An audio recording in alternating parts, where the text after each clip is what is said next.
What's going on, guys? Andrew Piluk Hockey here, back again with another video. This is going to be more of just a quick discussion-based video because I've noticed a lot of people are saying no, left and right to a lot of different players that they want to see in the blue and white, or that they don't want to see in the blue and white. So I've come up with a bunch of different, over the last month or so, I've come up with a bunch of different teams with a bunch of different player options, rumors, whatever.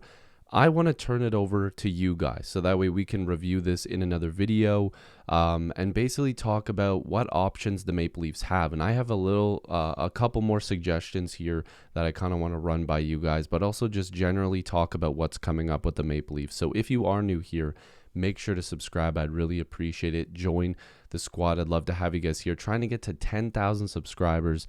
So make sure to like and subscribe here. I know there's a lot of people watching this that aren't subscribed. I would greatly appreciate it if you subbed. Now, let's get into this. So as we know, the Leafs are going to lose somebody in the expansion draft. Well, there's a couple guys that it's becoming quite obvious that it could be. So if the Toronto Maple Leafs do go with a 4 forwards here, of course you're protecting the big 4 plus top 4 defensemen plus Jack Campbell, so you go 4-4-1. There is some talk whether or not the Leafs would be interested in trying to protect more forwards, and then losing out on maybe having a guy like Justin Hall or Travis Dermott exposed. Now, regardless, Travis Dermott is going to be exposed. That's what I think. My prediction is that Travis Dermott will be exposed. You're not going to lose anybody here, except for possibly Kerfoot. Hyman's a free agent. Simmons, no, they're not going to pick him over Kerfoot. Same thing with Spezza. He would retire even if they did choose him, which they're definitely not going to do that. But losing Kerfoot could be huge, and that's not a good thing, in a bad way, because Kerfoot in the playoffs looked really good. And when Kerfoot's healthy, he's a really damn good player. A lot of Leaf fans are looking at the Kadri trade and going, well, now this is all Kerfoot's fault. No, Kerfoot was the player involved in the trade. He's a really, really good hockey player. He's had a lot of injury trouble, which he didn't have in Colorado. It only struck when he came here, and that's just unlucky. And when he's healthy, he plays really well. He's fast. He can do a bit of everything. And him, Nylander, and Galchenyuk were really, really good in the postseason in the first round. They were about the only line that showed up. So losing him would really suck. If I'm the Leafs, I would explore trading Kerfoot for assets, but then you've got to rework some of this, you got to rework this a little bit, because if you trade Kerfoot, you're basically going, okay, well, Dermott is gone. So again, it's tricky because the Leafs just signed Dermott to that team-friendly $1.5 million contract. Now, the reason I did this is because the Toronto Maple Leafs have to watch every penny, every dollar that they have.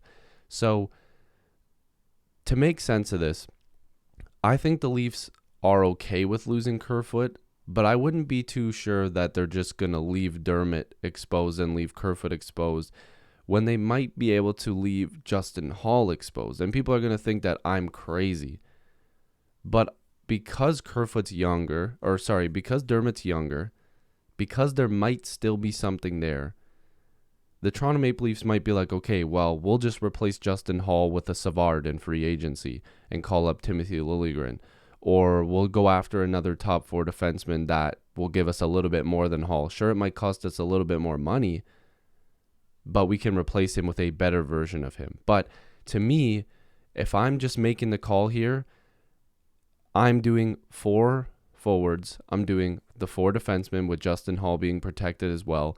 And I'm exploring the Kerfoot trade. You need to get assets. You cannot lose guys for free again. And the reason I'm bringing this up is because then, let's just look at this, right? If you lose Kerfoot from this roster, let's just say he gets taken by Seattle just quickly, right? You have almost $13 million in cap space. You still need to get 3 forwards here, 3 good ones. You could bring Robertson up, which, you know what, we'll do that because it's pretty much looking like they're going to have to give him a shot here, and I think they want to.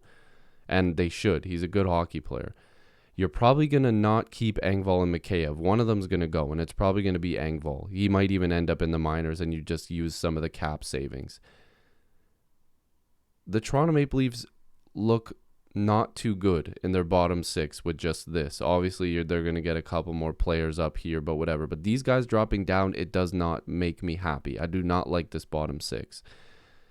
So if you can trade Kerfoot for some picks or maybe a prospect, I would rather them go out there and get some picks and try to make that trade. I mean, look at the Victor Arvidsson trade. The Leafs could get some good value for Kerfoot.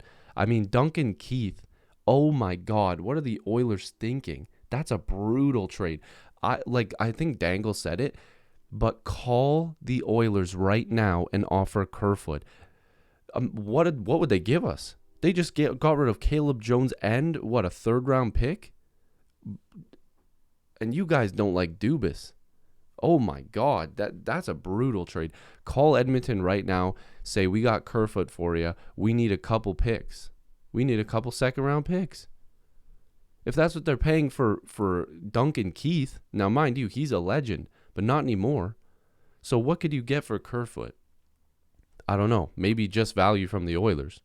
Again, no hate. I love the Oilers, which that's why this trade sucks even more, because I want McDavid to succeed as well. But the Leafs need to look at this roster and really think about trading Kerfoot if you're just going to lose him for free. And the same goes for a guy like Hall or even Dermott. You can't lose these guys for free. If you're gonna make a trade, you got to get assets back. Now, this is the free agent market right now. You've got some UFAs here. You've got some RFAs. I want you guys to take a look at this list. I want you to look at some of these guys that you see here. We've got guys like Connor Garland. We've got, Brady Tkachuk. He's going nowhere. We got Taylor Hall. We got Zach Hyman. Are you going to hold on to him? Are you going to try to pry Alec Martinez out of Vegas? Blake Coleman. He would be a huge pickup. Do you think Tatar, which, by the way, guys, I'm not trying to get Thomas Tatar. Listen, if you're scratched in 2 straight Stanley Cup finals, there's something wrong there. I like Tatar, but I wouldn't spend all that money on him. There's a lot of names here. Wenberg would be a very interesting third or fourth line center, probably a third line center. Let's be real here. 29 points in 56 games played. What do you think of Paul Stastny? I don't know, guys. There's a bunch of very interesting names here. I want you guys to pick out some names. Let me know what you guys would do. Would you sign any of these guys? Because, again, the Leafs will have money to work with. They'll definitely have some money to work with. But they've got to get, probably another really good defenseman, or at least a decent one. You got to get a backup that can play at least 30 games. And you need 2 more forwards, and they need to be good ones. Is it going to be via trade? Is it going to be via free agency? They need to upgrade. So I want you guys, like I said, I'm turning it over to you guys. I want you guys to tell me what you guys think. My camera's about to die, but hopefully you guys enjoyed this video. Again, this was just kind of like bringing in a bit of information from everywhere. The rumors have been a little slow, but I've been coming up with some videos, some rosters and stuff like that. So be on the lookout for that. I appreciate you guys as always. Make sure to subscribe and like this video. Make sure to leave your suggestions down below. Video suggestions, anything you want about the Leafs. And hopefully I'll see you in the next video or stream. Peace.